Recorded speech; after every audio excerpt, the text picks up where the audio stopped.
Welcome to Drop Frames. I hope you're having a beautiful morning here on Wednesday, February the 26th. That shit was fucking hilarious. I was like, wait a minute, am I talking? Or is that no, that's JP talking. It's definitely not me yelling at chat. Look, it's always good to just yell in the morning. You know, that's what I say. I say get it out there, get it over with, and move on. You know? Yeah. It's great. It's great. There's a couple songs there that I actually liked, and he skipped them. And I was like, oh, man, all right. You know, that's always been an issue with me. I judge a song on the first 30 seconds rather than the whole song, you know? But it is what it is. Yeah. Monster Cat is a little bit rough sometimes. They have some stinkers every once in a while. I like that. I'm at about a 1 in 20 for Monster Cat, honestly. Yeah, that's kind of the same ratio. What were you saying, Zeke? Yeah. I like that Turbo song, the Turbo. Yeah, that's from, I think, Tokyo Machine. What is that band or artist name? Tokyo something or other. A lot of their music is pretty good on Monster Cat, but some of the other stuff is just like, it's just rough house. It's just rough. it's real rough.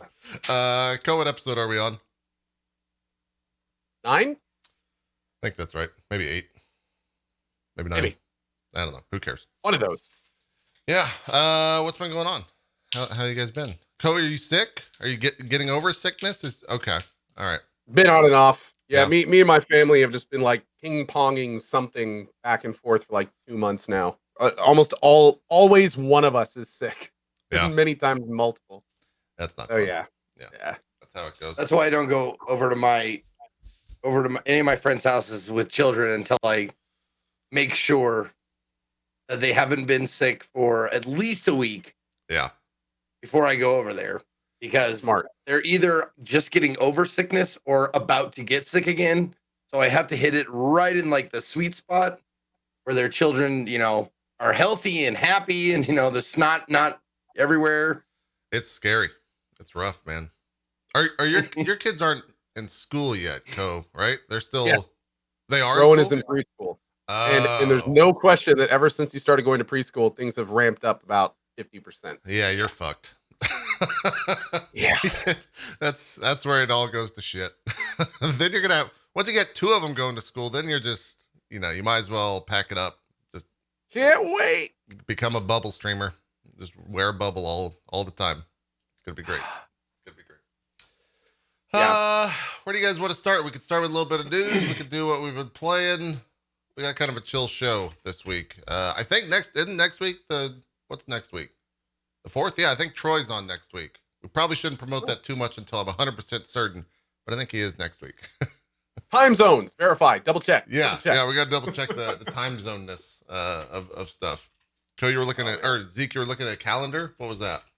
Yeah, I have a wall calendar. I'm a visual learner. Yeah. So I can't and that's like, it's because I grew up with like having like playing video games and having to write everything down. Like write things down I want to remember and stuff because I didn't have like a computer handy. Like that's part of the reason why I do the CD-ROM-a-thons and stuff like that is because I didn't have a PC. Like I was late. Like I got mine like way after everybody already had their first one. Because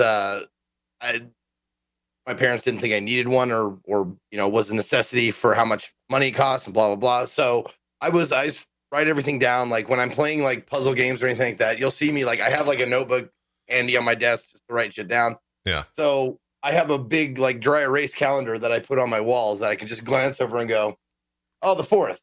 Right. I know nothing's happening on the 4th. I gotcha. Smart.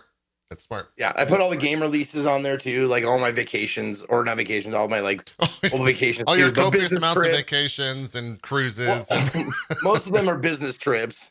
Days where you're just going to burn money, you know, streamer things. Trips, yeah. I've got, Burning Money Day that's every third Tuesday of every the third month, Tuesday. so. That's good. Yeah. It's at least good to get one in there, one a month. Yeah. Keeps your spirits I film it though, so I just show everybody like, this is how much money I'm making, and you're giving it to me. Just throwing it in the fire. Bitches. That's the right way. Anyways, Let's start with news because there's not much of it, so we can kind of get through this quick. Witcher 3 related news. If you have not played Witcher 3 yet and you own a Switch and you don't mind subpar witchering when it comes to FPSs and everything, there's actually cross-save support now between PC and the Switch. And I think it's Steam as well. I think you just log in with your Steam account and it uses the cloud to do that. So I might actually do that on tomorrow when I'm traveling to do some question marks that That's pretty awesome. I haven't done a single one of in multiple places because there's so goddamn many. Yeah, I don't know if it uses GOG at all. Is it GOG or is it Steam? Oh, it's GOG and Steam, according to someone in chat. So cool. Yeah, that's good. Quick question. Yes. I've had it's just a minor question. You reminded me of it, but Okay. I don't know the answer to, and perhaps Co might be able to help me. Do they prefer GOG or is GOG just fine? GOG. Oh, really? Yeah, They the prefer thing GOG? is, Okay. yeah, I've been using GOG for a really long time, so I know this, but not a huge amount of people do. GOG actually started as like a retro games platform. Yeah. So it actually started as like a platform for like Right, good old specifically games, for right? older games. Exactly. So it actually stood for good old games. In fact, that's what it was called for the longest time. Good old games. So you can call it GOG, and I've actually heard some of the people that represent them call it GOG before, but pretty much everywhere I've seen is GOG. But hold on. You don't pronounce it then GOG then? Oh. Because that's what I mean. It's a gift GIF. joke. Yeah, it's You guys want to listen to some music? GOG? music. Like, almost, you kind of like I put a little love bit it of when I make a Italian funny on it. thing and it's silence. I'm Just sorry. dead fucking silence. I Damn you all. I was just a bit slow there. It was funny, Zeke. I just wasn't able to keep up. I'm sorry. Yeah, right. Yeah. Right. But yes, Yeah, I see you guys. I see you guys. GOG, I think is the what they call it in Italy. I'm pretty sure. I'll ask Julia next time I talk to her, but I think that's the official pronunciation in there. Probably related. Okay. Might be true. I guess the biggest piece of news this past week is that everyone cancels something due to the coronavirus. You got to cancel one thing apparently, and if you're in the gaming industry, and everyone's canceled something. I wish I had a list of all this. Kojima Productions is no longer going to GDC. Cyberpunk, I think, pulled out of PAX East along with everyone else. Except Larian. As Yeah, long as Larian's Larian really doesn't people pull there, out, yeah. it's okay. Yeah. It's the only person who's not allowed to pull out tomorrow is Larian. That's it. Okay. Everyone else can leave. It can be like every single dev except Larian can leave and it'd be fine. Yeah. I'm just gonna leave that one alone. Don't go there. I'm not. We were talking about PAX. That's what I was referring to. I know. Don't go there. Yeah, I know. Yeah. Is that tomorrow? Is it tomorrow? Baldur's Gate 3 stuff? Okay. I wanted to actually ask you guys this. I got a lot of questions today from people saying, "Are you going to be restreaming / co-streaming it?" And I was like, Let's see. Are they streaming it? Like, I don't know what the plan is for that. I don't know what we can do with it. If we can co-stream, for those who don't know, we're talking about the Larian Baldur's Gate 3 world premiere gameplay. They're going to be actually showing gameplay from Baldur's Gate 3 tomorrow. And that just seeing literal seconds of this is going to answer pages of questions for many of us. So, like, are they keeping it isometric? Is it fixed camera? What is it going to look like? Are they going realistic or cartoony? Like, there's so many questions about Baldur's Gate that we want to know about. So, a lot of us are very, very excited about it. But that being said, I don't know anything about where it's going to be. I didn't even know they were streaming it. So that was kind of news for me. Twitch certainly has been pretty quiet about it. So I think that I remember reading in the original article that they put out that it will be on YouTube, but they did not mention that it's going to be on Twitch. Okay. That's a hard no on restreaming in that case. Yeah. And I'm sure like as soon as that stuff goes live, it'll be all over their YouTube channel. So you can just watch that. But yeah, I mean, you're right on the money when the first thing they show of this is going to answer so many questions of, is it going to be the original? Is it going to be the Larian Divinity original Sin style? What's it going to look like? What did you find out? quick heads up from Crystal, the editor from the Baldur's Gate 3 Twitter. The world gameplay reveal of Baldur's Gate 3 will be happening live on the 27th at 15:30 ET, so 3:30 p.m. ET. Join Sven live on stage with a special guest, and if you can't, we'll be streaming to YouTube, so you can be involved no matter where you are in the world.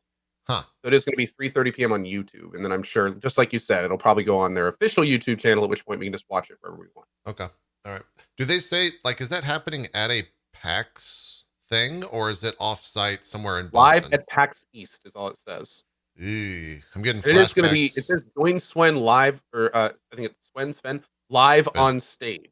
So I'm assuming it's at one of the big ones. I'm having some flashbacks to the Borderlands 3 stuff when that was first shown. I will say Larian has done a lot of goofy things for Baldur's Gate 3 so far, especially like their live announcements, like in full sets of armor and all sorts of stuff. Thankfully, it's been more funny than cringy, like pretty significantly. Well, like as the long as he leader of doesn't- Larian, Just don't do leader of magic. Larian's a grounded, nerdy dude. So instead of like, you know, being like kind of like Randy, who's more just like, look at me. Like he's much more kind of rooted in like nerd culture, which I think puts a nice spin on his funny outward facing stuff. Yeah.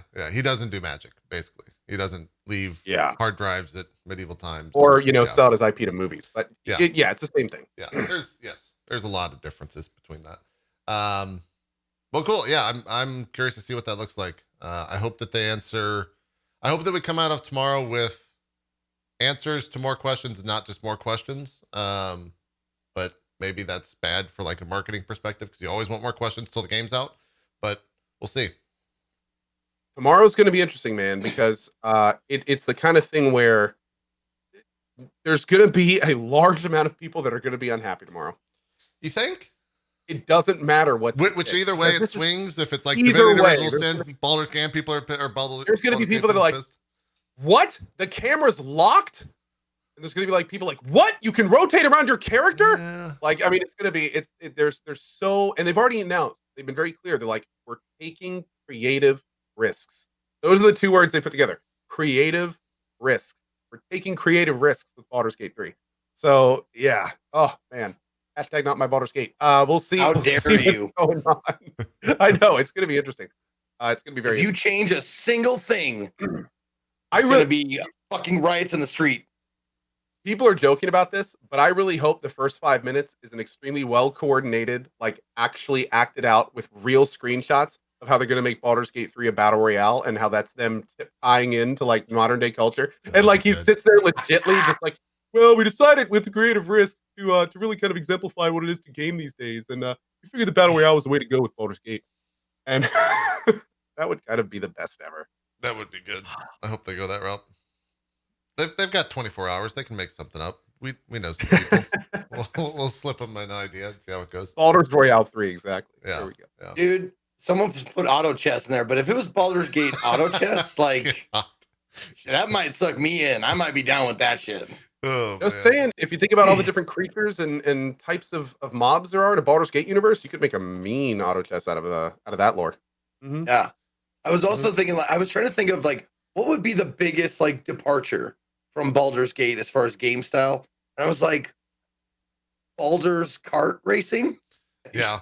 The kart racer. I mean, you can go a bunch of ways. The fighting game. Baldur Stone. Yeah. Card game. Baldur Smash Brothers. Just get all the characters. It'd be good. Yeah, very curious to see that stuff. Baldur's Golf. I'd play Baldur's Golf. It has a lyrical title. It just it's sounds fun to good. say. It just You sounds want to good. play some Baldur's Golf? Baldur's Frisbee Golf. Baldur's Falf. What is Baldur's Falf? Is Falf a made up sport? Frisbee golf. Is it really called Falf? Wait, is that a thing that is yeah. hold on. Is this like the Couve? Are you making shit up right now? No, I am absolutely not. It is called Falf. I'm not shitting you. Chat, can we get some chat saying Frolf? Some confirmation. They're saying Froth. Baldur's Fishing?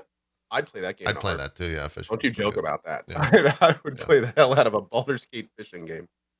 Oh God. Wait, Through RPG hold on a progression, second. multiple different fishing poles. Oh God, yes. You guys called it Frolf? No, that's what chat's saying. Yeah, chat's Oh, playing that's what I'm Froth. Okay, it's Falf. I'm sure it's Falf I've because always heard disc golf. we had always. Falf in our our biggest like park in my hometown Billings. We had a Falf course put in. Yeah. And Frolf is just, it's way more difficult to say. Why would you call it Frolf? That's dumb. I don't know. I don't know why you would do that at all. Well, I'm going to, hold on. FOLF, Google. Hold on. We don't fact check on this show. What the fuck are you doing, Z? Close Google. Get out of there. Oh, that is so funny. Okay, so I Googled Falf, and the first video says Montana Falf. And I'm wondering if it's just a Montana thing that we call it Falf. It might be. There you go. Yeah. Could be. It might, yeah. That or your Chrome is still cached with like a shit ton of Montana results from when you lived there. That can also be real. You never know. I like Z. Urban Dictionary, short for Frisbee golf. Okay. All right. You learned something. Don't say we never taught you anything, chat. That's right. Go and spread the knowledge that Falf is a thing. Share it with I don't even care. Man, you don't want to play Falf with anybody who plays Falf. Yeah? I played Falf a total of 3 times, and only I don't think I liked a single person that I played with. Yeah. Did you go out for some brewskis afterwards? Is that what you did? Oh yeah, man, dude. We had we had tea races. Wait, you ever had those? No. What are tea races? It's a hard iced tea. I can't remember what brand, who makes it. Okay. But you'd have tea races because it was easy to chug, and you just have tea races so you could chug a tea the fastest. No, thank you. Rough Yeah. stuff. Rough stuff. So yeah, Baldur's Gate 3 tomorrow. We'll find out some news about it. What else is out there? Xbox. Well, go ahead. Not really news. This is more of just something they announced. Since we were talking about GOG a little bit ago. So my sponsor, GOG, announced this very a policy that made me. I actually checked the FAQ on stream because I was like, wait, what are they doing? Yeah. Forget this. Listen to this. Okay, so what they're doing. We always believed in gamers first approach, and with this voluntary update to our refund policy, you can now get a full refund up to 30 days after purchasing a product, even if you downloaded, launched, and played it. There's no time limit tied to that? That's the thing. That's exactly it. I went into it and I was like, okay, there's got to be some kind of time limitation or something. And we ended up reading through the FAQ and everything. They don't mention one. Huh. What is the... They even have at one point, they have a little blurb at the bottom, and it's let's see here. Yeah. How often can I refund my games? Is there some sort of limit? Please respect all the time and hard work put into making the games you play, and remember that refunds are not reviews. If you finished a game and didn't like it, please consider sharing your opinion instead. Also, please don't take advantage of our trust by asking for an unreasonable amount of games to be refunded. This is from the FAQ. Don't be that person. No one likes that person. Wow. Okay. That's what's the process for getting a refund? Do you just submit it and then the refund happens? Do it all through the site. But the fact that they say in that, that you can theoretically you can refund it after you finish it. Yeah. I would assume means that there's not a limit on how long you play it, which is kind of wild. I really, it seems kind of insane. Yeah, you brought it up earlier, kind of the foundations of GOG and CD Projekt Red. I was watching that no-clip documentary on them that kind of went into a little bit about that, and that just screams like that's what I forget his name, but the co-founder of that studio was all about, bringing games to Poland and getting them out there and sharing them. I hope that doesn't bite them in the ass, but yeah. Also, real quick to make this clear, I'm sorry. When I meant time limit, I meant play. I didn't mean the 30 days. It does have to be within 30 days. I was talking about a time limit as to how long you played the game. I think Steam has a 2-hour limit. Is that right? Steam is 2 hours. Yeah. If you play a game on Steam for over 2 hours, then they will not let you refund it at that point.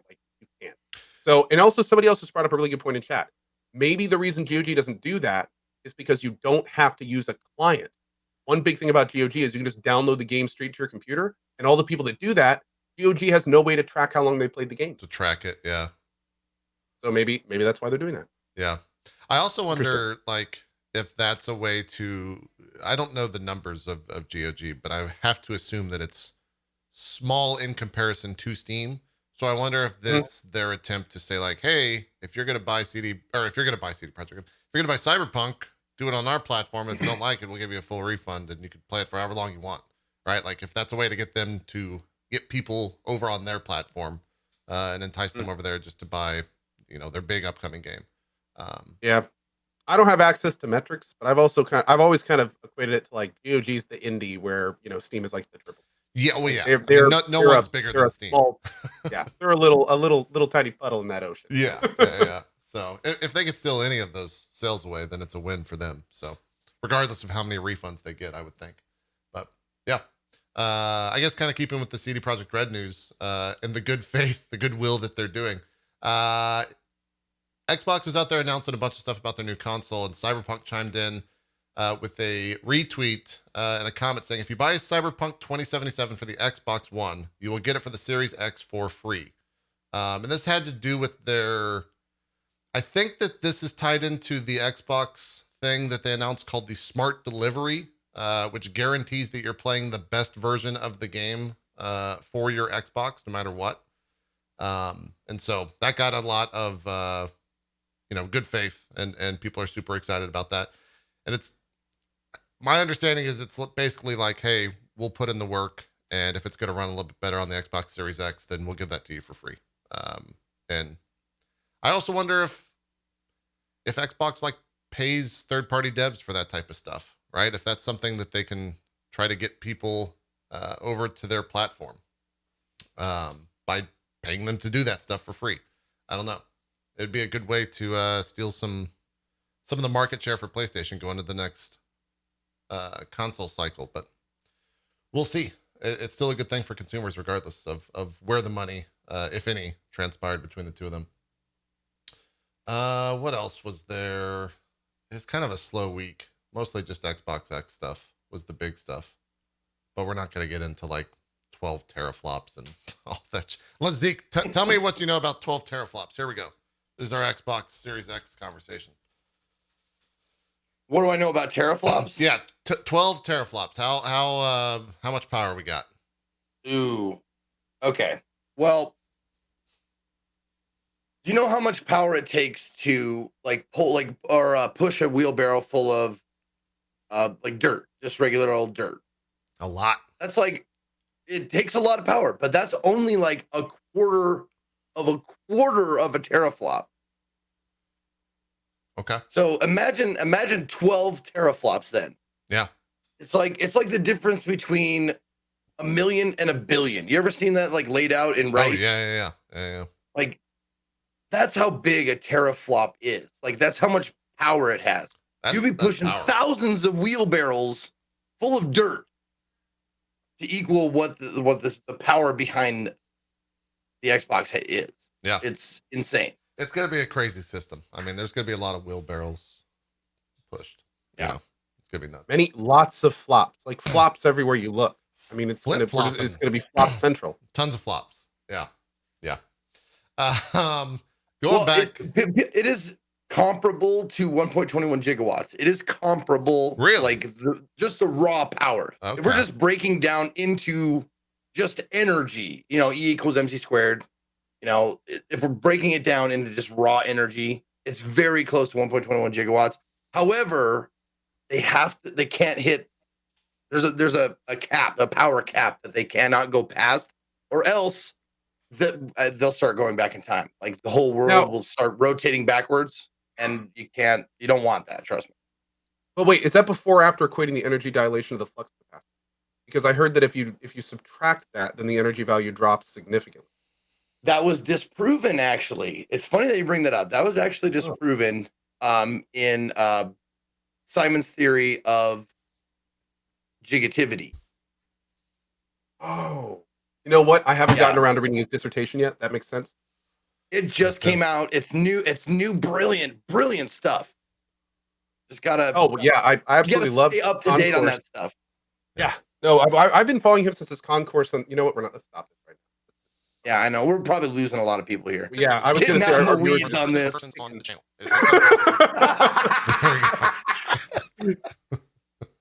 We'll just run that and that'll end the bet. Got it. Ship it. Move it. Let's Yeah, go. we're done. All right. We're done. And this Alright. is how we fill airtime. It's true. This is how we do 3 hours every week, by just saying nothing. Here's something that's Co, I'm sure you found this news earlier in the week. I'm sure your chat mentioned it to you. So along the lines with Baldur's Gate 3, it was where was this actually stated? Maybe this was at the toy fair last week in New York. Hasbro, which owns WotC, Zeke's favorite game company out there. God damn it. Uh, I had to think again about it. yeah. Wait, hold on. What? Okay.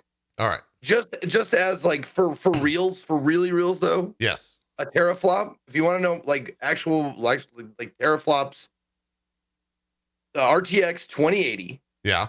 like, you know, comparably, you know, top of the line thing you can get as a gamer right now. Sure. Video card does 11 teraflops. Huh. Okay. Yeah. So 12 is Comparable. fucking big. It's awesome. Okay. Yeah. All right. Floppy. That's No very copy. floppy.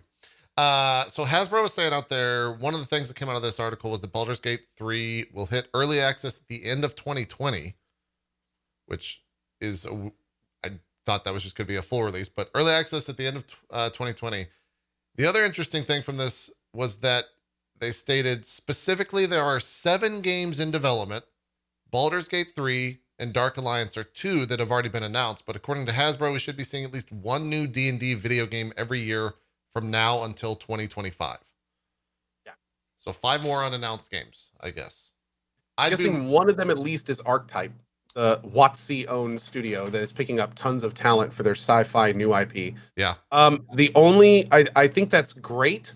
I think the D&D rule set is a tried and tested way to make some pretty phenomenal RPGs if the devs are given enough time and love with games like, you know, Baldur's Gate series, like Temple of Elemental Evil. Well, some of them use like hybrid systems, but that type of system can be a good foundation when applied properly. So that's cool. The only concern, I think, is they don't go Games Workshop with it. Because unfortunately, Games Workshop tried the shotgun approach with the Warhammer IP, and it has turned out so many lemons in the last few years in terms of just like games that have come out, nobody's played them, and then they just fade away. Yeah. And that's happened so many times. So I mean, it's really good to know that they have all these games under development, but man, they really need to make sure that each of these titles gets their proper PR, the proper love, the proper development. Because I would hate to see that happen to Wizard of the Coast stuff. Yeah. What were we laughing at, Zeke? I'm just Barry in the middle of the chat. Games Workshop, you fucking idiots! Just shouting in the middle of chat. Very passionate about it out there. It's kind of crazy because every so often I'll have people like ping me on some of these more obscure games, and almost every time they do, they're like, "Hey, you know, this really cool Games Workshop game came out at the end of last year. Are you going to play it?" And most of the time I'm like, "Oh, that's out." And then most of the people in chat are like, "That's a game?" Yeah. So I mean, it's yeah, you can't really do the shotgun approach when you're doing this stuff. And if anything, I hope that most devs have seen it just doesn't work. Like, look at Games Workshop, look what they've done. It doesn't work. Yeah. They have like 2 or 3 big successes out of what 10 plus titles they've released. It's really just a waste of resources, a waste of talent. It sucks. It does. Yeah. Yeah. Yeah. I would be willing to bet that of those 5, one of them's probably a mobile game of sorts. One of them is probably a Critical Role tie-in game because they're getting everything right now. So it makes sense. They have a ginormous fan base. The other 3, I have no idea. Maybe Baldur's Gate 4. Maybe that's 2025 is Baldur's Gate 4. Give them another 4 or 5 years to work on another one. But we'll see. It was some interesting news. Gotta get my dog real quick. One sec. Sure. Where are you seeing that? Like, where are you reading this from, JP? Just our games, just sorting by top. What are you looking for the article? Yeah. I will link it in my chat real quick. It's from belloflostsouls.net is the article that they're linking it from, but I think it's from an interview that happened at the New York Toy Fair last week. where Okay. Hasbro unveiled their digital plans for D&D in the next 5 years. Is where that was from. Okay. This will interest both of you. I saw Ko actually talking about in the chat earlier. What's going on with Rimworld? They're like, he has a expansion out now called Royalty. What's up with this? Yes. Rimworld just had a big 1.1 patch. Lots of great changes from what I understand. And then they also released the new Royalty DLC, which is the first official DLC for Rimworld. Not only does it add a bunch of functionality, but it adds this kind of mini quest line where essentially a royal comes to your base. He has his own entourage and requirements, and his requirements are like way above all the other people.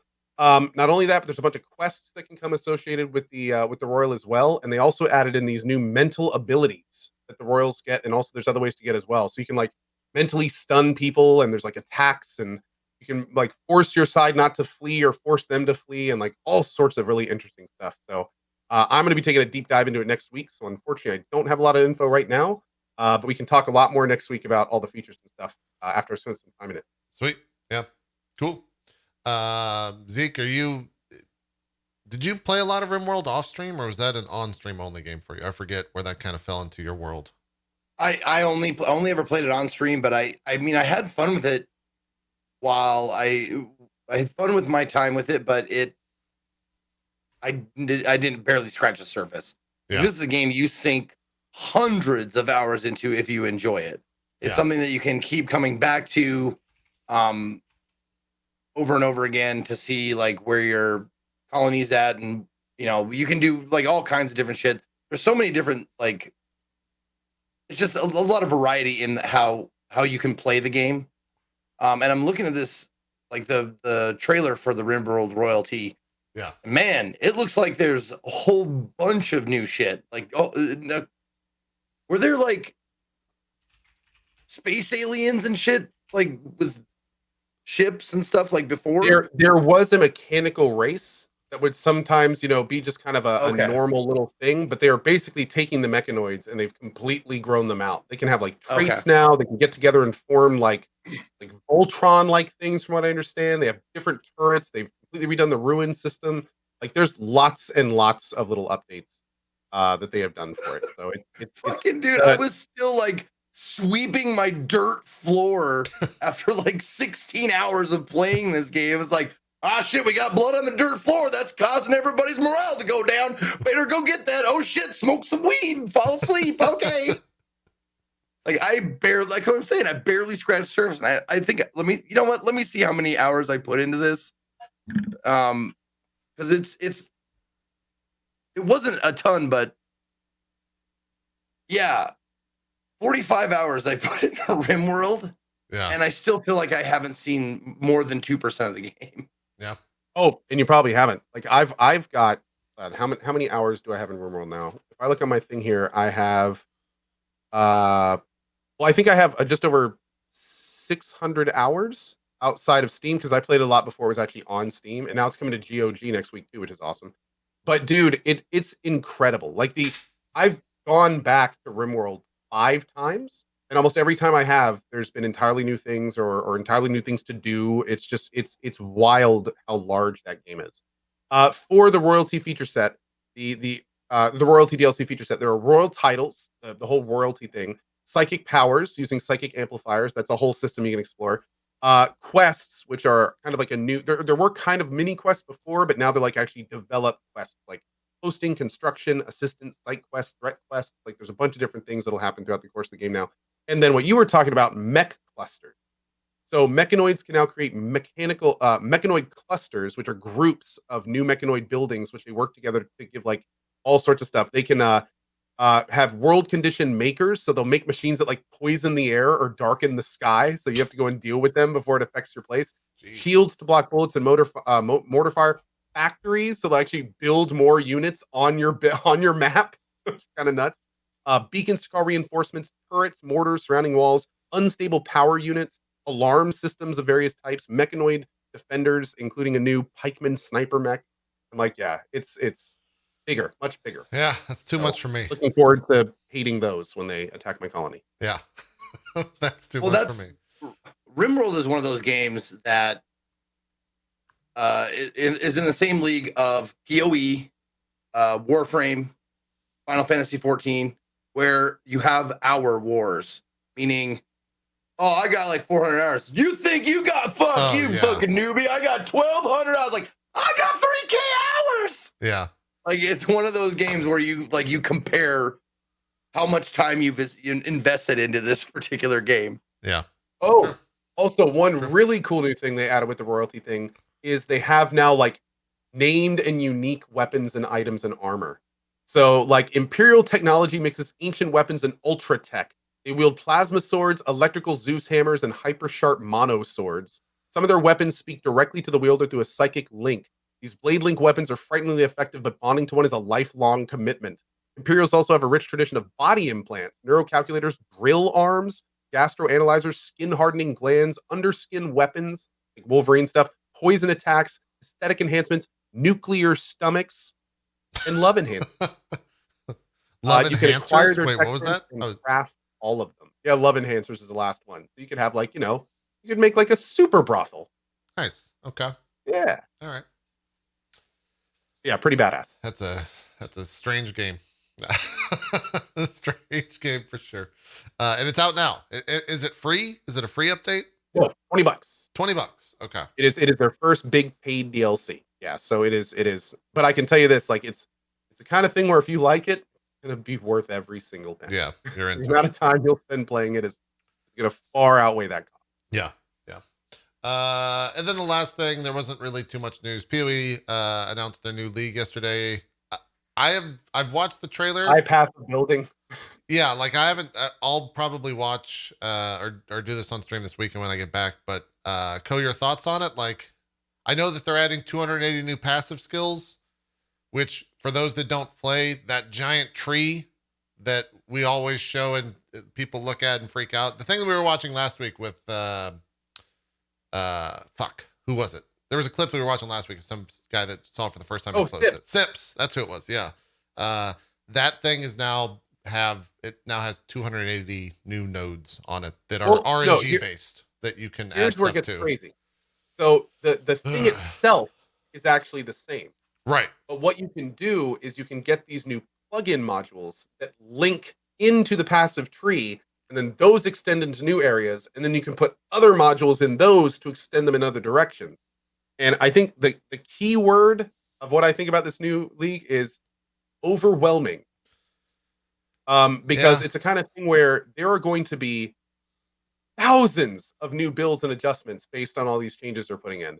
And everyone who's going to be playing it on day one is not going to have any idea how to do it. There's probably going to be entire new builds based on just these linked modules. Well, the interesting thing is, oh my lord, I was watching Mathel talk about it yesterday. The interesting thing is that the items that you find to increase your skill tree are RNG based. So the idea of like a build is going to be very hard to say, like, especially on like what is it? SSF. Well, yeah. It's like, please find this one thing that has at least this so that you could try and get this node unlocked, blah, blah, blah. It's like, it's going to be very impossible to do. And it's also going to make it so the rare, first of all, it's going to be, I'm assuming it's going to be rare, which means that when these super builds come out that utilize specific ones, like the cost is just going to skyrocket. Yeah. Like it's gonna be wild, man. Guys, even if you can craft them, you can't lock a craft. So say you can craft them as like, yeah, they're craftable, but it's RNG crafting. So good luck. Like, it's still gonna be fucking hard to do. I will say it's interesting to know what their plan for crafting is, because there is crafting in PoE that is, just like you said, basically completely RNG. And then there's other craftings, like think of the bestiary, where it's like, you can go in and pretty much get resources and pull out exactly what you want. So yeah, I'm kind of curious how they're going to handle that. I don't know. Maybe there is going to be some way to make specific ones if you do want to play SSF and use and find, or maybe you can maybe it's going to be like the Metamorph League where you can start, take these 3 and trade it in for another one, or we'll see. It's going to be interesting. Looks fun. Maybe so. My biggest concern for the next PoE League, then we'll move on from this, is that it comes out on March 13th. The middle of when games start actually coming out again, the same day as Neo 2 releasing, and 7 days before Doom and Animal Crossing come out. So I don't know how the fuck I'm going to play this league at all. It might be the type of thing where I kind of like skip the start of the league and play SSF so that I don't have to worry about trade league for once. Because that's what like missing the start of a league is. You kind of miss out on the boost economically. But Neo 2 is the 12th. Yeah, that's rough. Which is why I don't know if I'm going to play. Yeah, honestly, this may be a league that I let marinate a bit. Yeah, if anything, I'll play it at night off stream or after like whatever the Neo 2 or whatever main game it is I'm playing that day. Yeah, we will see. What time is it? Zeke, you want to talk about Persona 4 for a while? Did you beat that boss? You know yet? I do. You know I do. Did you beat the boss? I want to talk about Persona 4. I didn't beat the boss. I faced him a couple times. Okay. And that's the thing with Persona is that you face the boss or I only have Persona 5 to go off of as far as experience goes. Yeah. And I'm working my way backwards. So there's a lot of quality of life stuff that was added into P5 that wasn't in P4 that I got used to. It was a lot easier. Like Persona 4 is on normal is what I'm playing. I'm playing it on normal and it's still pretty fucking difficult if you don't grind up levels and that kind of stuff. But there's also different things that make it a little bit more difficult, especially dungeon wise. No SP recovery item, like a constant SP recovery item. Like they gave you a tag or whatever it was, an item to consistently restore your SP so you could stay in a dungeon longer and that kind of stuff. SP is basically your magic points for casting spells.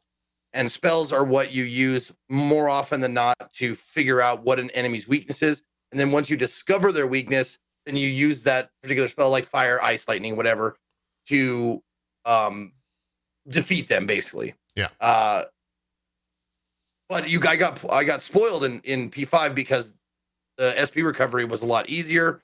And the SP recovery items are few and far between before you go into the dungeon. They give you some while you're in there, but on the outer world before, like as you're prepping to go into the dungeon, like the only thing I found so far that recovers my SP is like soda pops. Yeah. And they recover such a minimal amount and there's a limit that you can get. You get them from a vending machine and there's a limit that you can buy from the fucking vending machine.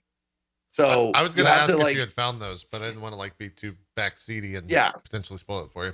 But you find these like no one sells those items in the overworld. So going in and out of dungeons, I guess, is a little bit more not accepted, but it's more normal to go in and out of dungeons than it was in P5. Like people will go and spend like 2 or 3 days in game days, like Monday, Tuesday, Wednesday, on a dungeon. And I hate that. I hate it. You're wasting days. I refuse because days you only get to do 2 activities per day. And if you skip a day, that fucking day is cashed in, it's done. You can't do those activities. So it's like I've spent like the last 6 hours of the last broadcast in one dungeon on one day, absolutely refusing to go back into the overworld because I didn't want to waste Tuesday. I think that's what Persona 5 did, not poorly, but differently, I guess is the word I'll put in there, was that you could go into a dungeon and complete it in one day. And in a lot of cases, that was like the best way to do it. But in Persona 3 and Persona 4, like especially if you're playing on hard, there's no fucking way you can do that. Like you just die. Like you just don't have enough. Yeah. It's limit, like you're resource limited, to the umpteenth degree. And so for you going from and kind of playing backwards, I think it's for Persona 4, it's bad skills that you learned, or bad habits is really the best way to put it, that you learned in Persona 5 that don't translate to Persona 4.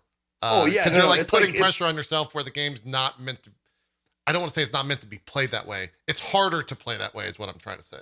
What you're trying to say. Yeah. Well, it's like playing Persona 4 after 5 is like coming back from your nice grandma's house. It's like, grandma lets us have pizza anytime we want. She lets us have chocolate. Not because it's like, not in my house. Yeah. You will eat your vegetables and you will go to bed at 9 p.m. and that kind of shit. And you're like, this sucks. Grandma's house is so much better. Yeah. But you learn discipline, don't you? Yeah, you do. You learn discipline. You learn valuable lessons. So yeah, it's a little bit more difficult. Like the grind started a lot earlier for this game. Oh yeah. Yeah. Because like the second dungeon that I went in, like the bottom floor, because it's just base floors, like first floor, second floor, blah, blah, blah. The first floor was like level 16 enemies. And then the like 8th floor is like 26. So it's like they expect you to like level up and grind like a few, like those floors a couple of times and then go on to the next floor and grind a little bit and gain levels and shit like that. The thing with this is you can like, if you get the right, like, the dungeon floors are, now I don't know if randomly generated, procedurally generated. I'm not sure the difference. I'm really not. But they are not the same every time you go in. So if you are on the second floor and you go to the third floor and then you go back to the second floor is a completely different map. Yeah. It is absolutely made. As soon as you leave, that floor is completely different now. They're also not set pieces like they were in Persona 5. Like the dungeons are pretty flat floors for the most part. They're not in Persona 5. They were set pieces. They Very had stylish. Yeah, stylish is one way to go at it for sure. And this, it's kind of like each floor is the same except for like the mini boss and then the boss floors. They're a little bit different. Yeah. But yeah, just the regular trash mob floors are randomly generated. So if you leave the floor and come back to it, it's going to be different than every time you go back. Yeah. But yeah, the level progression from floor to floor, it seems like they expect you to. Oh, what I was going to say was, if you're good enough and you have the right like items or power ups from previous battles, you can just skip a floor. You can run past the enemies, skip a floor. Like that, or not like that, but I could have run past him and gone to find the stairs. So you can ostensibly get to the boss if you're really, really good. You can get to the boss fight without fighting a single enemy. Right, you'll just be severely underleveled. Besides the mini boss, but yeah, and that's what happened. Like the first boss I fought, I didn't know that there's no save point. So the first dungeon I was going through, I was like, going from floor, like it was like I was on like 6th floor and I was really hurting, and I got all the way up to the 9th floor, only having to battle a couple of times, most times escape. And I got up to the boss fight and I was like, there's no fucking save point. Yeah. Oh shit. Yeah. What they don't tell you though, and this, I'm glad I learned it on my own, because organic reactions, like the actual real reactions are always the best. But what I didn't know was, if you get to a certain floor and you die, you start on that floor if you want to. You can retry on that floor. Or B, if you get to the boss and you die, you can start at the boss again, or you can go back to the beginning of the. You can go back to the. Oh no! You have to go to You can go to the main menu. No, you can go back to the first floor. You can go back to the entrance, right? I think you can go back to the mini boss, like the mid-level floor. I think it's where you can start after you kill that. That's why most people go to the mini boss, kill it, and then you can go back, and then you can come back the next day and start there. Okay. The reason why I don't know is because I've never done that. I just what I was doing. It's supposed to be like a checkpoint in the dungeon itself is the mini boss, I think. Yeah. What I was doing the last time I was playing it was, for the last like 2 hours, 3 hours of the broadcast, I was on the boss floor, which was, I think, was 9, and I was just going back to floor 8, grinding it, getting as much as as I could with the little amount of stuff that I had, and then going back up to 9 and resetting 8 and doing it again. Yeah. To level up. But also the good thing about it is that when the floor resets, so do the treasures. There's little treasure boxes around the floors that you can get.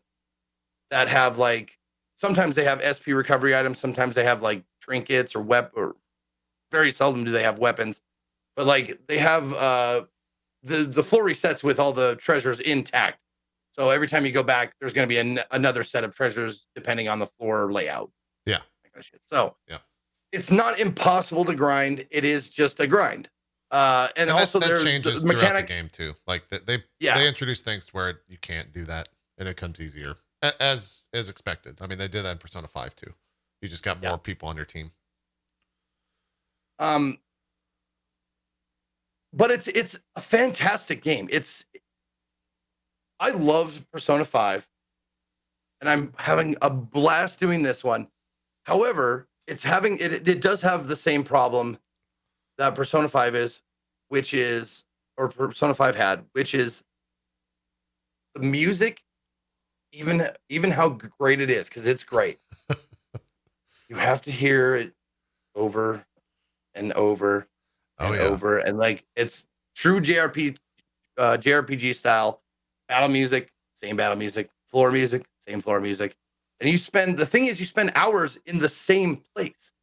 Like that's why people are like, "Oh, you don't like the song in the Velvet Room?" I'm like, I know it's a good song, and I know I used to like it, but man, I cannot stand those bitches singing no more. I can't do it. Yeah.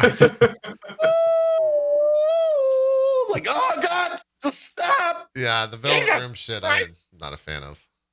Yeah, but it's a fantastic game. The music is great. Biggest question I get. Well, one of the biggest questions is P5 music, P4 music. Still P5 edges it out. P5 just It's had more more my style. resources. Like it's a better, more budgeted game. Like I don't think it has anything to do with money. I think it has everything to do with the style of music. I think The it has a style lot of to do with music in money. P5, the style of music in P5 is funky. This one's Yeah. more like rock and roll, It's like got some metalish. bounce in it. Yeah. Got a Yeah, little funk. I think it had a lot to do with money.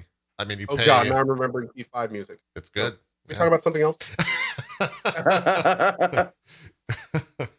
No, one of the best songs to come out of any video game in the past decade is "Get Up, Get Out There." Holy shit, what a great tune! Yeah, it's not bad. Yeah, what are you thinking about the story? I know that's probably one of the other questions you get a lot of, and one that most people who have watched or seen a lot of Persona 5 on the channels the past 3 years or 2 years, however long ago that was. What do you think about the story? Because this one I've actually completed, so I know the story. Persona 5, I only know a third of it. I like the story so far. I like the idea better of why you're going into these dungeons and stuff. I like the idea of a person not accepting a part of themselves and then having to fight their inner shadows. Yeah. Like, this is a part of me that I don't like. And like how the boss fights start. I'm not really, I mean, this game is from what, 2008, 9, something like that. How the boss fights start is one person has a shadow, and that shadow is like, has created the world around the dungeon. Yes. And how the fights start is the person confronts their shadow and says, you're not me, or something of the like. They deny that this is a part of them. And then they have a conflict, and it gives the shadow power, and the shadow tries to take over. Yeah. As far as it's like, that's my interpretation of it. Yeah. And I like that idea of going inside of someone's like inner self and fighting for them to accept that this is actually a part of them. Like, they can't deny it. Yeah. Like, you're denying your inner shadows is dangerous. Yeah, the main story thread too, where it's kind of like a murder mystery, for my interest was more like enticing. Like, I always wanted to see what was going to happen next. I wanted to get to the end of the month so that I could turn on the TV and see what it was that was going to occur, without getting too spoilery. Yeah. That was kind of always. It starts with a murder. Yeah. It starts with a murder, and the person who was murdered is put on display. Yeah. Like was And put it's, on like, a, kinda a dark. radio antenna. Yeah, they're like in a crucified type scenario. Like Yeah. I think Yeah. 3 is the darkest of the games. I mean, actually 2 is probably the darkest of the games. I never played 1, but 2 is very dark. 3 is very dark. I mean, the way that you summon personas in 3 is you shoot yourself in the head with a gun. So that kind of sets that up. 4 is much darker, and 5 is still like, I mean, most people have seen 5, so they can kind of know what that is. But yeah. 5 didn't feel particularly dark. It's the only Persona I've played. It definitely there were times when it was a little like slightly disturbing, but I wouldn't really call much of it dark. Yeah. Okay. From the sounds of it though, like 3. Yeah, That's 3 kind of messed up. Yes. 3 Like they actually killed themselves and then their persona. There's a full cutscene in the beginning of the game, like anime cutscene, where the guy like puts a gun to his head and he's like kind of crying. He shoots himself, and that's where the persona like spawns. It was a big deal when it actually came out, because I want to say that game launched or came out around like one of the big school shootings in America, and so it was like a really big deal. It's the story in 3 though is very dark, but it's also very good. Yeah. It really does. I think about what would happen if a game like that came out today. Yeah. Right. Yeah. Interesting. Yeah. Interesting. Yeah. But Anyways, Persona 4. something I learned about Persona that I had no idea. People always will talk about Shin Megami Tensei. Right. Am I saying that right? Yep. It sounded like you did. Close enough. Yeah. Shin Megami Tensei. They were making comments about it. I thought it was a similar type of game. I had no idea that Persona was an offshoot of that game. That the official title of Persona 3 is Shin Megami Tensei, like Persona 3. Yeah. I had no idea. I just thought it was a similar style of game. I didn't know it was a spin-off of it. And I was watching Bike Man play it, and he's playing it on an emulator, so it looks like I was like, it's crisp. what the fuck? Does this game have an update? He's like, nah, I just got an emulator, turned the graphics all the way up, and I went, what the fuck? This is awesome. It's crisp. It looks and really clean. they haven't been able to do it for the PSTV though. Like he was talking about it, and they're like, they haven't been able. They got the game to open, but they can't like get it to run or anything like that. So we're kind of stuck with these the Vita graphics, but that's okay. Yeah, they're fine. It's forgivable. It's not too bad. It's a PS2 game, so like it's gonna look a little bit rough regardless. I mean, so exactly. So is Persona 3, but yeah. But yeah, so like I had no idea that was a spin-off of that. So my question is, because I could probably Google it, but I'm sure that chat can help me. Shin Megami Tensei is how many games are in that series? How many there's 5 personas, and how many SMTs are there? There's a lot, I think. I mean, there's like 20. Yeah, Jesus.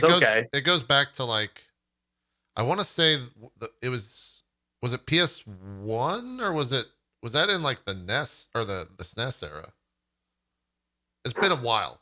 Maybe some of them were handheld too.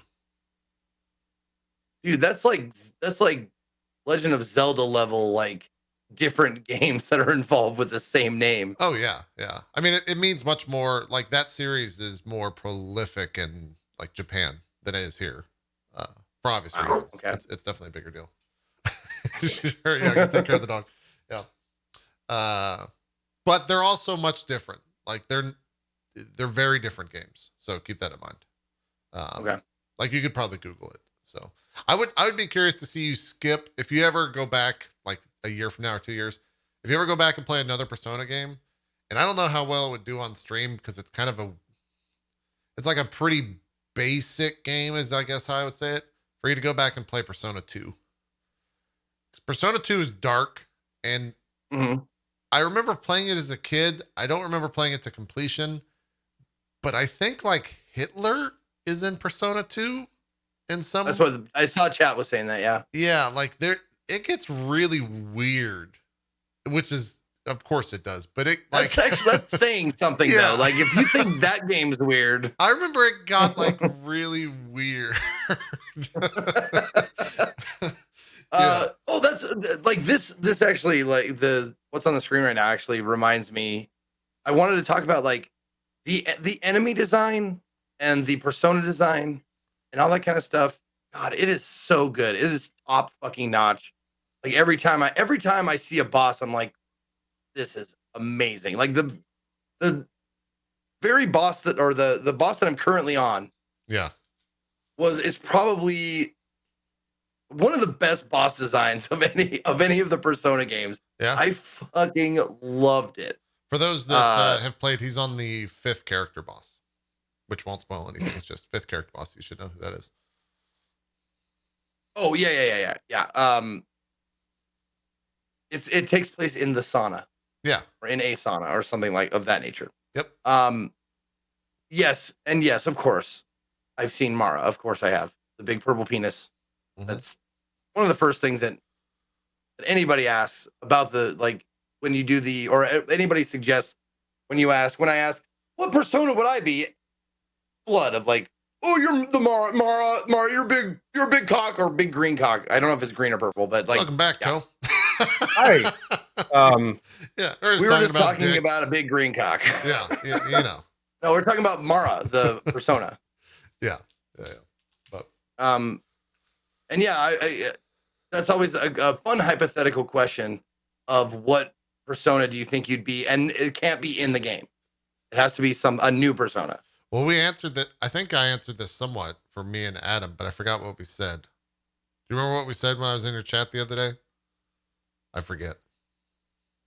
I remember you guys. There was a theme to it, and it was cryptids. It was like the Loch Ness monster, Sasquatch, like cryptozoology. Oh yeah, yeah. I don't remember. And I said, like, I'd be a Sasquatch. Like that'd be a cool persona to be. Yeah, Jack Frost is still the coolest. I stand by that. Still the number one persona. Man, Jack Frost is a pimp, man. He you is. see him, he ho. He's ho. You got to watch out. You got to watch out for Jack Frost. Yeah. I'm gonna freeze this hoe. Yep. I think you can get a shirt that says something like that too. I don't know if it's officially licensed, but I've definitely seen shirts for that stuff. So, well, cool. Anything else you want to know about P4? No, we'll be talking about it for the next month or so because that's all you're gonna be playing. We'll check back in. I'll tell you, man. Like I've had like dreams about it. Like I've had like I've woken up like, oh man, I really don't want to do anything else but fucking play P4 right now. It's one of those games. It's a grind game. It gets inside you. It's like, I'm wasting all of Monday, my day off. I could be doing 2 activities today. Yeah. Like in my real life. Yeah, I understand. But every day's great at your Juness. I will say that. God, I hate that jingle. It's really bad. Every day's great at your I hate that Juness. specifically. I hate that jingle. I'm the one that you have is your bit notifier or whatever. But then if you want to watch, I will be continuing it tomorrow at noon Pacific time. Cool. Yep, and it's a boss fight. So I still haven't beat that boss yet. Yeah, you're starting off right there. Cool, let's talk about Subnautica Below Zero a little bit. What is this what is this update? Or not what is this update? What prompted you to play it, I guess is how we'll start the conversation. So Subnautica Below Zero. It is a standalone expansion, I guess you could call it, of Subnautica base. You play a different character in a different part of the world with a different story. The thing that prompted me to play this, it's not done. It's early access. And the reason I wanted to come back is because they underwent an interesting development during the course of development. Basically what happened is the guy that wrote Subnautica also wrote everything that I played through in this last run. And then he decided, you know what? I don't want to work for big companies, and this company's getting too big for me. I'm out. Before he finished the story. Really? Yes. So, and that's from a tweet from him. He actually said, like, hey, I wanted to work on smaller stories with smaller companies, and Unknown Worlds is huge now, and Subnautica's big, so dang, I'm going. Apparently, it was on relatively good terms. It's not like I thought originally he was fired, but it turned out that was erroneous information. So basically, what happened is 2 things kind of happened in parallel. So first of all, he kind of decided that the project had gotten too big, but also the community that had been following this game also kind of came to the conclusion that the story was a little bit not quite what they were looking for. Specifically, there's a blog post that the devs wrote, and it basically says like they wanted the characters to be a bit, or they wanted more of a connection to the characters. The story's a little disjointed, which it is. Now that I played through it, I can say that for sure. And what they're doing is they have hired a new writer, and the new writer is making a new story. Now, we don't know what that means. They're being very kind of cryptic about it. We don't know if they're going to just rewrite it or if they're going to reposition what's there. We do know that at least some of the key characters are staying, but there is going to be a new story in Subnautica Below Zero. So all this comes back to the reason I'm playing it. They just released one of the major content updates where they added in like a lost ship and a bunch of other cool things, and they've made it public where they're saying this update is the last update with the old story. The next update, we are going to be rewriting and reintegrating a lot of this stuff. Oh. So if you want to take a look at what we had, now's your only time to do it. Because unlike, like a 1 or a 2 in a game franchise, when this next update comes out, everything I played through in this run is gone. There will be no way to access it again. As you know, you can't really like roll back versions or anything on Steam or anything. So it's an interesting development. So that being said, what I decided I wanted to do, because I love Subnautica anyway, is I said the only other time I had played Below Zero was right when it came out, and it was very, very. There was almost nothing in it at that point. There was the world a little bit and some basic story stuff, but like 5 to 10% of the game was in when I played it the first time. So I basically came back and did everything there is to do in Subnautica Below Zero, and it was pretty freaking awesome. And honestly, although I completely agree with the community saying the story is disjointed, like it is not only disjointed, but a lot of the triggers seem very hidden, and like it's very easy to do things out of order. But if you do them out of order, then the other storylines acknowledge things that haven't happened yet in your game, which is very odd. Slight spoilery, but I guess I can't really spoil a story that's not going to be. It's going to be removed. Yeah. So like actually, you know what? Since this is going to disappear, I guess I can be relatively spoilery with you guys, right? When does it? I'm not going to play this. Yeah. Okay. I would just say that we'll put the spoiler thing on just so people. Okay, let's do that. Let's do that. Okay. Oh my God, where's Spoiler Bob? I think I deleted him. I'll work on that. Okay. He's invisible. He's a ghost. Go ahead. No, I don't. Oh, Chad is saying you can roll back versions on Steam. Oh, I didn't think you could. That's a I know lot you of can work, on GOG, but I didn't know if you could do that on Steam. Okay. Anyway, whatever. I don't know. But anyway, so here's the deal. Spoiler Bob's up. So prepare your butt.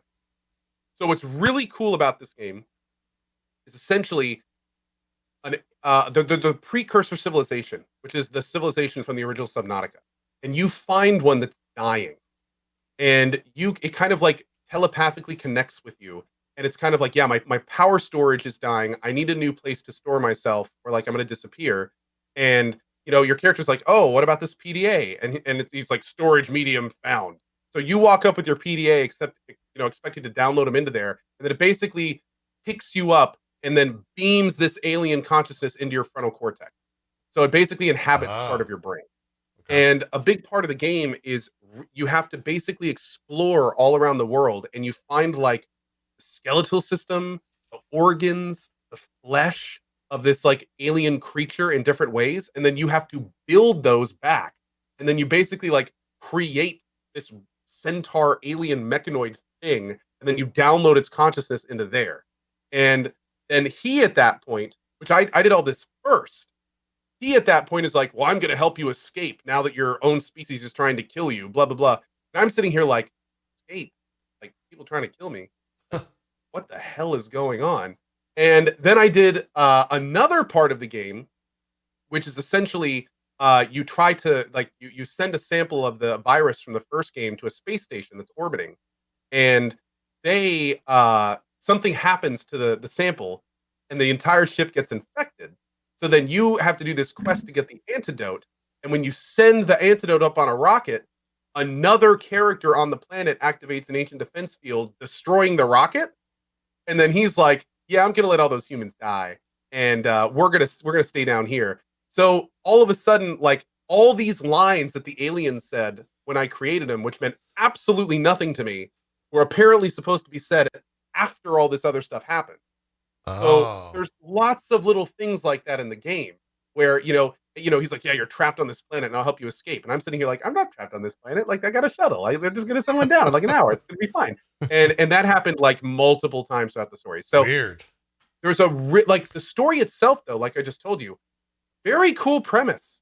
Like there's this kind of like rogue human that's like all about saving the alien, the alien consciousness and rebuilding him and finding him a body is awesome. There's like all these other derelict areas you can go to. Your character is obviously very torn at times because your sister's up on the station. His consciousness, which is the last survivor of his species, is like, he's talking about how he's just going to be dissected if he gets taken back. And, what do you think about that? So there's some really, really interesting stuff that's going on. And apparently it may all disappear. Yeah, I hope they keep some of that. That is kind of a cool premise. Yeah. They have announced that Alan, his name is Alan, A-L-A-N, Alan. I know, right? Okay. That's the name of the alien consciousness. Apparently, he is going to return in some form. And they also said that like the main character is going to come back, but I'm pretty sure they've already replaced her voice actor. So I'm not really sure like what that means exactly. But yeah, that's kind of where we are. With that. Yes, as somebody is saying in chat, keep in mind I did trigger the story out of order. But the thing is I was just playing like I would have normally play. Like it wasn't on purpose. Like I was trying to follow but the hints that I was given. Yeah. But a lot of times I just wasn't able to. Anyway, that's the issue with the story. That's why I played it again. And now we're done with spoilers. We'll leave that out. Getting to the game itself though, Below Zero is awesome. It has less horizontal area than the original, but it has much more verticality in some ways. The new biomes and the new creatures are extremely cool. There's lots of new building stuff. Like this room that I'm running around in right now is the new large multi-purpose room, which really opens up like all the different types of base building you can do in the game. They also added like glass roofs and things like that, which are pretty great. Nice. And also they replaced the vehicle system, where in the old game you had like a little sub and like the big sub, and you could do some edits in that. In this game, you get this little thing called the sea truck. It's basically like the front of a big rig. And then there's up to 7 different modules that you can plug in to the sea truck to make like a giant undersea submarine if you want to, or you can just pick a few and have it be more maneuverable and smaller. So you can get things like an aquarium tank, a sleeper tank, a storage tank, a fabricator tank, a dock for the prawn, which is the mobile suit, which then plugs into the back. Oh, that's cool. There's like even a planter tank. There's a teleportation tank. So you can actually find a device out in the world where if you use it, it will then teleport you back to your ship, which is kind of awesome. That's actually super nice. Yeah, there's all sorts of really cool additions, really fun new creatures, new building stuff. It feels in many ways like they easily could call this Subnautica 2. Yeah, that's what I was gonna ask. It has that amount of kind of depth to it in many ways, which makes me wonder if they like maybe didn't expect to go this far with it. Especially now that they're kind of rewriting the story. Like I think they're also being kind of coy about the release date, because they had mentioned a lot of times that this game may be out in 2020. But I mean, now that the next patch is totally changing the story, I can't imagine it's going to be out. I mean, that had to have had a significant delay. Sure. To the entire project. So like you can see here at the top of the screen, I have 5 modules attached to my sea truck, which is pretty cool. But yeah, I had a great time in Below Zero. People kept asking me, do you think it's worth it? It's absolutely worth it. Like it's a huge new Subnautica essentially, and tons of stuff to do in it. So was a lot of fun, and I'm very excited to see what they're going to do with the story and everything. So yeah, cool. I have a question for you. If you're driving around this big like underwater train thing, can you get like if there's like a big animal or something like that, can it like bash into your thing and like break it apart and like I didn't see any of them break up. Now if you notice, those little yellow bars under each module are that specific module's health, and I did maybe accidentally blow up one of my modules once, which is very possible to do. Okay. I didn't ever have a creature attack like in the middle. Pretty much 90% of the time, they kind of come right at your camera. So, and I did it many times. Have my front module almost die because they seem to really kind of focus on that one. But no, I'm not sure if you can break it apart, but I wouldn't be surprised if you could. with the Cyclops in the first one, my favorite aspect of that, Cyclops is the big ship. And I say the first one from the base game, I should say. It I enjoyed maneuvering it because it felt like you were in a giant fucking submarine, right? Like your tail would oftentimes collide with something and you couldn't fit down into a path. Does the truck feel like that at all? Or is that gone? It does. It actually gets slower and slower as you put more modules onto it, but you get like a booster, an electroshock field. There's actually an upgrade you can get that makes it so you get more horsepower when you have more modules on it. So what I ended up doing at the end of the game is I built some pads in my base, and I would sink and leave most of the modules that I wasn't using. Like teleport module takes a very rare resource to teleport. I didn't use that.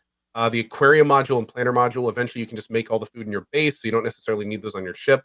So all I would generally do is truck around a storage module to hold on my loot, and a fabricator module because it was super handy being able to just build whatever you wanted wherever you were. And that plus the horsepower upgrade, it was a zippy little ship with a boost, and it got around and got through almost everything I needed it to. It's also really cool. How many, in the go ahead. How many teraflops would you say is like the power of the underwater we actually train? did some testing. It came up to 29.42. Powerful ship. It's alien technology, you know. It's pretty strong. It's alien tech though, so on the Jiggy scale, I think that we're in like the hundreds. Yeah. Wow. Yeah. This is some like future where they've passed the giga barrier. Yeah. Yeah. Excuse me, the giga what? No. Giga barrier. Oh, okay, thank you. Nope. Worth it. Fucking worth it. Fuck you. That was worth it. And I stand by it.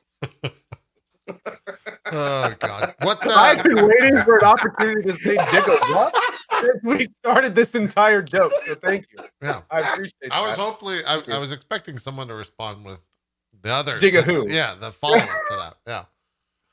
Anyways, what depth? Forget that I'm not on my channel where I've fucking molded my people to laugh at my. Oh, you've cultivated it. Shit. Yeah, I've been spoiled by my chat. Thank you, chat, for laughing Why get at my worried dumb about shit. an audience when you can make one, right? Yeah, no shit. It's true.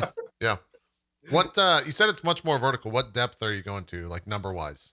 It's still like the 900s. Okay. But the verticality aspect comes into where most biomes have like a second or third kind of floor. Where a lot of the stuff in Subnautica was like you were either surface level for like giant swaths, and then you'd go into the ones that were deeper. Like even when I built my base kind of in the starter zone, and I inadvertently built my base like right next to a giant chasm that goes like 600 meters down. That's lucky. Yeah, it feels like there's a bit more depth to the world than Subnautica did. Yeah, and there's some really cool like deep stuff in this one too. You have to go you have to go down further than any vehicle can to do like the final build stuff. Oh, okay. Still kind of have the, I don't know what it's different for different people, but the suspense, the eeriness of kind of the first game. Oh yeah. When you get down to those depths. Okay. Yep. And they do a great job of doing what I like to call the blind areas. Oh yeah. And blind areas in Subnautica are when you're forced to go into areas that no matter what you do, you can't see anything directly in front of you. You can hear it, but your light just doesn't penetrate far enough so you can hear it. And they do a really good job of making sure there's lots of there's I think 2 giant new leviathans in this one. Ooh. And both are absolutely terrifying. Yeah, nice. they're really well done. They're big, especially the second one, the ones that you start seeing when you got to get down deep into the alien areas. They're almost like a lamprey construct. Their mouths are like these giant kind of like spiny openings in the underside of their bodies. It's scarier than the Reaper or different? I'd say, yeah. Okay. Mostly different, but I mean they're just as bad in many ways. Gotcha. Yeah, I can't wait for this to fully release. The sounds in this one, maybe I just didn't remember from the first one, but the sounds in this one seemed a lot more aggressive, a lot more kind of alien. There's like this area in particular, for instance, there are these kind of like legged creatures that move around that you can see one right there in the distance. Yeah. And they, man, like constant. It sounds like you're in Jurassic Park or something, just like all over the place going through it.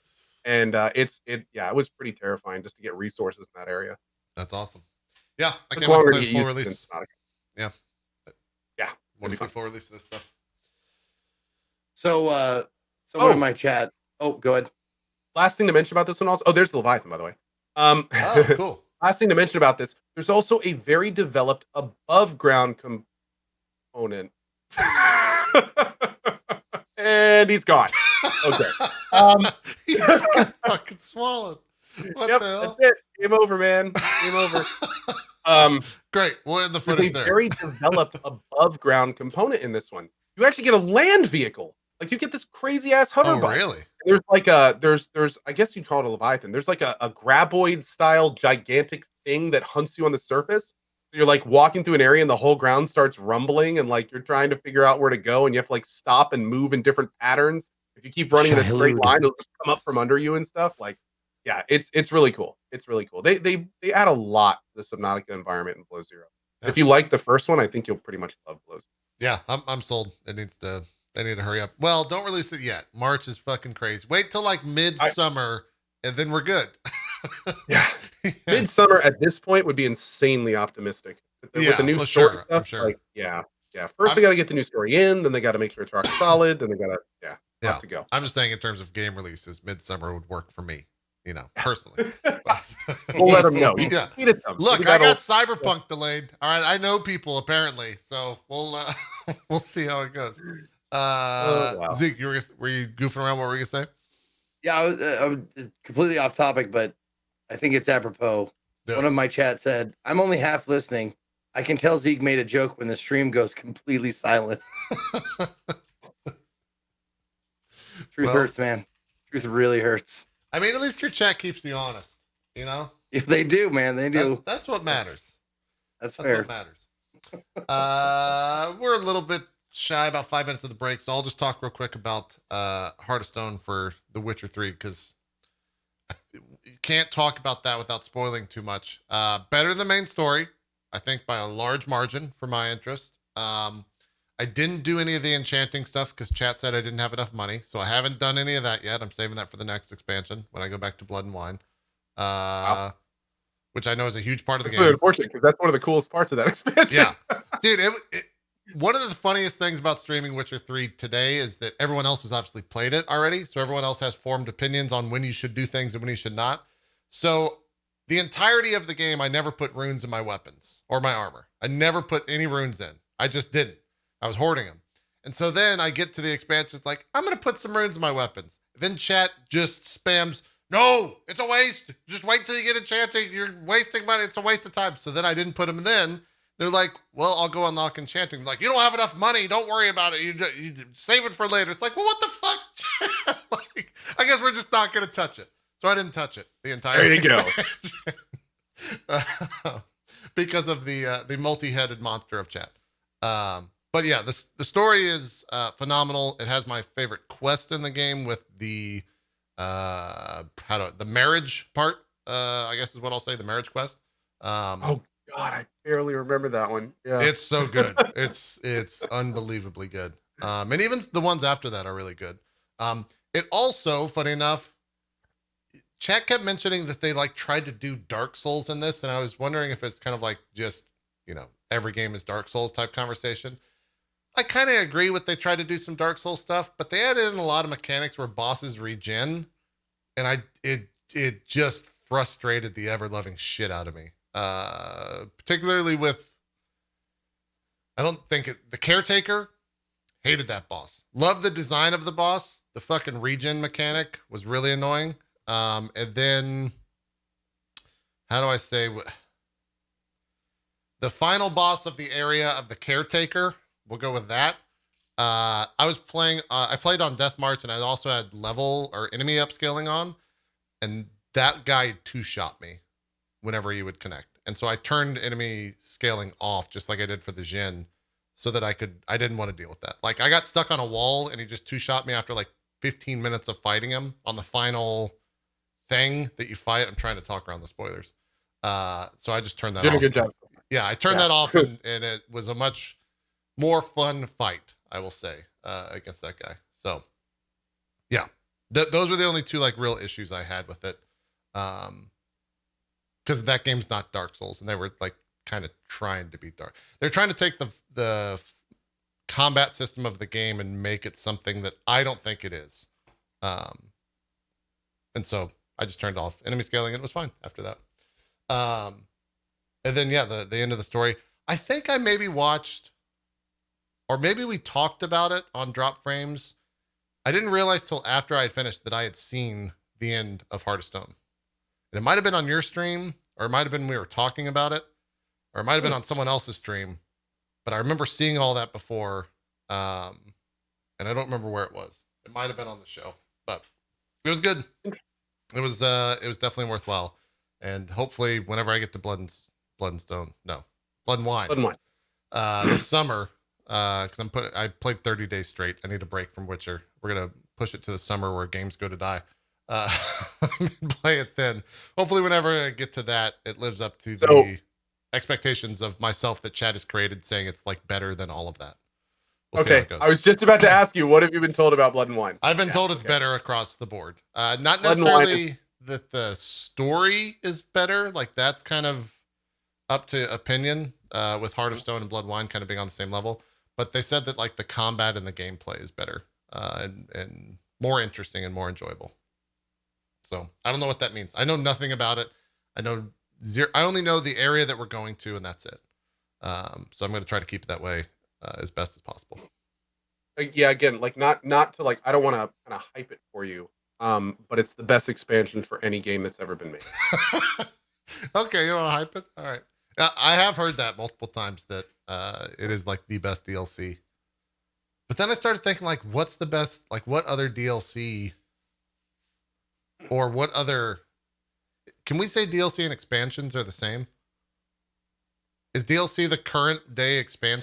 Some would call that sacrilegious, but I see why. It's both, they're both extra content. Yeah. That's what I kind of say is an umbrella term. It's extra content. Like is StarCraft Brood War the same as Witcher Blood and Wine? Arguably, yes. Okay.